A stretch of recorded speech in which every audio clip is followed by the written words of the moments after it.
At the age of 12, my life underwent a profound transformation when my family moved from Kenya to Canada. This change introduced me to a vibrant world brimming with new opportunities, rich cultures, and friendly faces. Thanks to my father's success in business, we enjoyed a comfortable lifestyle that helped ease our transition into this unfamiliar environment. It was during high school that I met Russell, who would eventually become my husband. Our relationship weathered its share of challenges, but by the time I turned 22, we felt ready to commit and tie the knot. I was filled with joy, dreaming of a future filled with love and happiness. However, one major hurdle loomed before us: Russell's mother, Doris. She was openly opposed to our marriage, and I couldn't shake the feeling that her objections stemmed, at least in part, from my Kenyan heritage. Doris often made subtle, uncomfortable comments that left me feeling unwelcome. In contrast to his mother's attitude, Russell remained steadfast in his love for me. He valued our relationship for what it was, not for where I came from. Even in the face of his mother's disapproval, he stood by me, reaffirming his commitment to our union. On our wedding day, the joy of marrying Russell was overshadowed by the weight of Doris's discontent. Nevertheless, I chose to focus on the love we shared, pushing aside the negativity.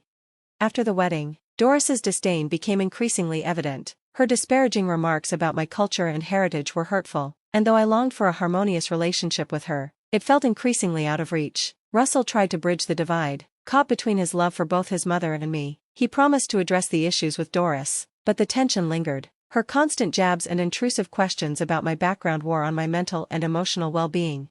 Despite these challenges, Russell and I were dedicated to building a life together. We settled into our new home, focusing on our careers and future plans. However, Doris's persistent disapproval continued to cast a shadow over our happiness, and eventually, her comments became intolerable. I reached a breaking point. While I had always tried to remain calm and kind, Doris's relentless negativity finally pushed me too far. In a moment of frustration, I raised my voice, a reaction I had never considered before. It was time to make it clear that I was exhausted by her constant barbs and her unwelcoming attitude.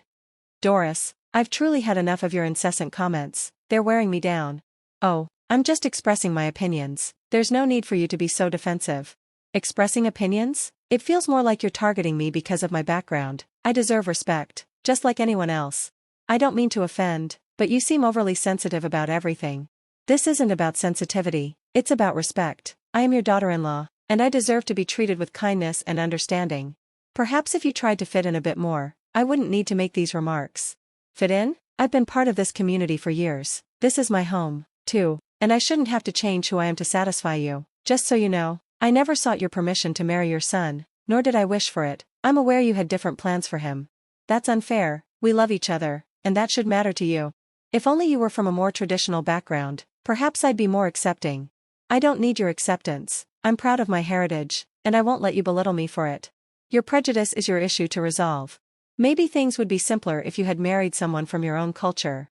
"That's not the point. We are married, and you need to accept that. Your ongoing disapproval is hurting us, and I won't let you tarnish our happiness." "I never expected you to speak to me like this. Why are you being so aggressive?" "Perhaps you never anticipated that I would stand up for myself. I'm done trying to please you. If that's how you feel, maybe it's best if we keep our distance." "That suits me fine. I deserve to be around people who respect and appreciate me for who I am." "You're being unreasonable." "No, I'm simply tired of being mistreated. I am part of your family now, whether you like it or not, and it's time for you to treat me accordingly. If you can't manage that, then maybe some distance is for the best." "Suit yourself," she replied coldly. "I will, thank you. I hope you take some time to reflect on how your actions are affecting your relationship with your son," I said firmly. I decided it was time to leave. "Maybe when you're ready to treat me with the respect I deserve, we can have another conversation. Until then, take care." With that, I walked away, feeling a tumultuous mix of anger and sadness. Confronting Doris had been difficult, but standing up for myself was essential. I realized that my relationship with her might be forever altered, but I felt confident in my choice. I deserved respect, and I wouldn't tolerate any more subtle jabs or hurtful comments. My priority had to be my marriage and building a joyful life with Russell, regardless of Doris's disapproval. When I recounted the details of our confrontation with Doris to Russell, I was taken aback by his unwavering support. He boldly told his mother that she needed to treat me with respect. However, the situation escalated dramatically when Doris threatened to disown him as well. This shocking ultimatum deeply pained both of us, especially Russell. It was heartbreaking to witness his mother's willingness to sever ties with her son simply for defending his wife. Yet, amidst this turmoil, we found clarity. We didn't need toxic people in our lives. even if they were family. We deserved love and respect, and if someone couldn't provide that, they didn't deserve a place in our lives. Watching Doris act this way was painful, but it was a turning point for Russell. He began to realize that his mother's negativity and disapproval were barriers to his true happiness. It was time for him to move beyond the toxicity and build a life with me founded on love and mutual understanding. Months passed since Doris cut ties with us, and although Russell was deeply affected by his mother's decision, he still missed her despite everything she had said and done. In an effort to support him in finding closure and perhaps opening the door to reconciliation, I planned a dinner date at his favorite restaurant, hoping it would provide him comfort and possibly signal a new beginning. When we arrived and I gave my name, the maitre d' looked puzzled and informed me that I was on the blacklist. This revelation took me by surprise. Russell and I had always been regular patrons there. Confused and determined to clear up the misunderstanding, I asked to speak with the manager. To our astonishment, the manager emerged, revealing herself to be none other than Doris. In the months we hadn't seen her, she had been busy expanding her portfolio, now managing this very restaurant, Applebee's, our favorite spot. It felt too calculated to be mere coincidence. Seeing her there, I was hit with a wave of shock and disbelief at her pettiness. Well, what do we have here? I never thought I'd see the day when you two would show up at my restaurant, Doris said, making it clear that we were not welcome. Russell, unable to contain his frustration, began to raise his voice, drawing the attention of the other diners and creating a scene in the restaurant. I found myself caught in a tug-of-war between supporting Russell and trying to defuse the escalating situation. Doris, we didn't come here to cause trouble, we just wanted to enjoy a peaceful dinner, I said, attempting to reason with her. A peaceful dinner with the likes of you? I don't think so. It's quite amusing to see you both here, practically begging to be let in after everything that's happened, she shot back smugly. What are you talking about, Mum? We've always loved this place, and now you're saying we're not welcome? Russell exclaimed, incredulous. It's simple. When you chose to marry this person against my wishes, I had to make a decision. I couldn't allow my son to make such a dreadful mistake, so I decided to protect my business from your poor choices, Doris explained coldly. You're sick, Mum. It's disgusting that you're doing this on purpose just to spite us, Russell accused, his voice thick with dismay. Oh, please, Russell, I'm just looking out for my reputation. I can't have people like you associated with my business. Doris dismissed him. This is ridiculous, Mum. You're choosing your bigotry over your son. I thought you were better than this, Russell lamented, hurt clear in his voice. You're the one who chose this path, Russell. Don't blame me for your decisions, Doris retorted sharply. As she spoke, the eyes of every diner in the restaurant were fixed on us, casting an uncomfortable spotlight. It was deeply embarrassing to be escorted out of Applebee's, a place we once frequented with ease.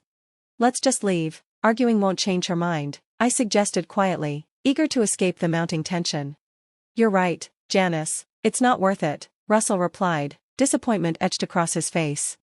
And don't come back, no one wants you here, Doris shouted after us, her voice dripping with disdain. We stepped outside and began wandering aimlessly down the street. Russell was visibly upset, so I encouraged him to express his feelings, especially regarding his connection to Applebee's. Let it all out, Russell. How are you really feeling? I know Applebee's was more than just a restaurant for you. Applebee's? It was a place where my dad and I bonded. We'd sit by the window, order our favorite meals, and just talk for hours about everything. It's where we connected, he explained, his voice heavy with loss.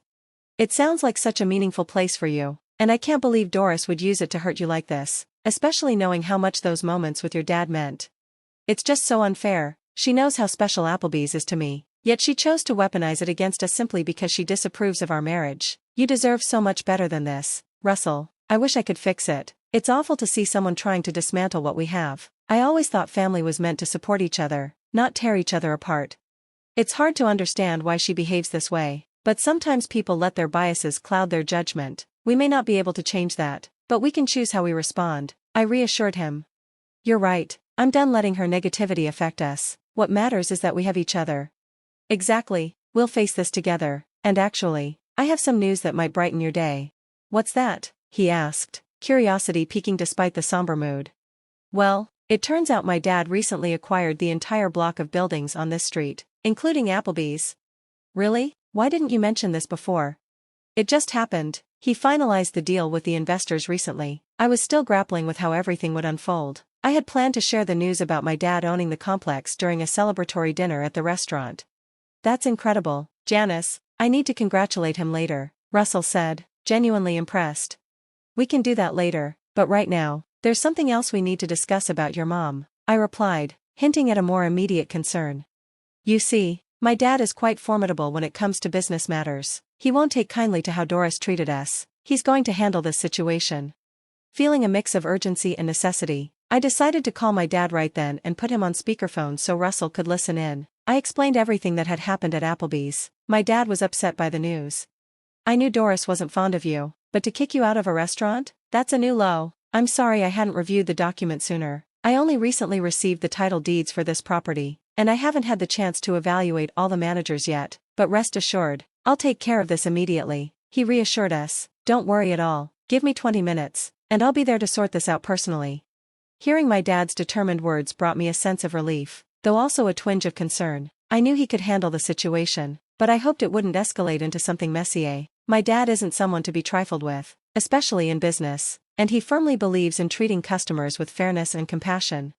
So Russell and I waited anxiously near the restaurant, trusting that my dad would resolve the issue appropriately. We weren't sure exactly what he planned to do, but we believed in his judgment. Moments later, my dad arrived, and we followed him back into Applebee's. He walked in with a confident stride, ready to take on whatever needed to be done. As he entered, he called out for Doris loud enough for everyone inside to hear. The tension in the restaurant was palpable as heads turned to watch the unfolding scene. Doris stepped forward, visibly annoyed by the interruption. She probably thought she could dismiss my father as easily as she had dismissed us, but my dad is not one to be brushed aside lightly. He raised an eyebrow at her and began with a tone of faux concern. Doris, my dear, it seems you haven't been keeping up with the latest developments. Did they forget to inform you about the new owner of the 2nd Green Avenue complex?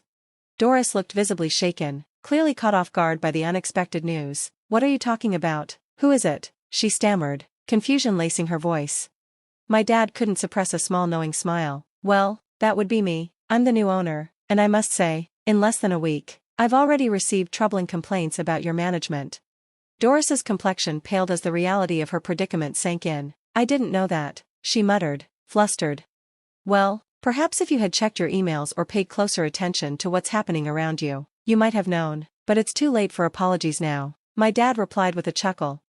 It was satisfying to see Doris on the receiving end of the treatment she had so freely dished out to us. Russell, who had been quietly seething at my side, stepped forward and said firmly, you had no right to treat us, or anyone, the way you did, especially Janice. We've always known you harbored ill will, but as someone managing a public establishment, you should have been the first to understand that discrimination based on personal prejudices is unacceptable. You've clearly violated that principle, and I don't think you're fit to manage this place. Doris, now desperate, pleaded, wait, I'm sorry, I didn't realize. Even if you didn't know he was the owner, you should have treated all customers fairly without letting your personal biases interfere, I added firmly. Please, let's discuss this privately. Doris tried to salvage the situation. There's no need, my dad interjected, his voice loud enough for everyone to hear. I believe everyone here would be interested to know that the person managing Applebee's, who allowed her racism to affect her professional duties, is no longer part of the staff. The murmurs in the restaurant grew louder, fueled by the unfolding drama. Doris, utterly embarrassed, stood in silence as she faced the consequences of her actions. Russell and I watched, relieved that justice was finally being served.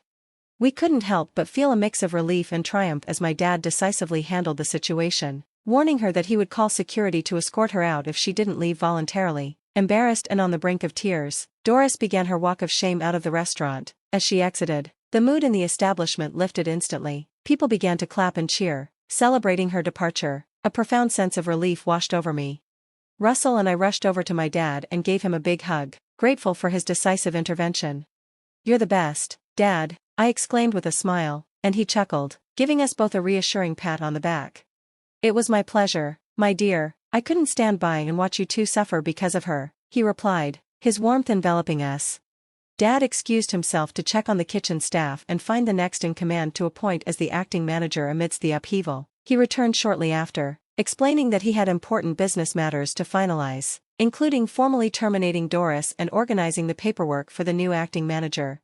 Okay, my work here is done for now. You two enjoy your meal on the house, he said, signaling for us to take a seat and relax.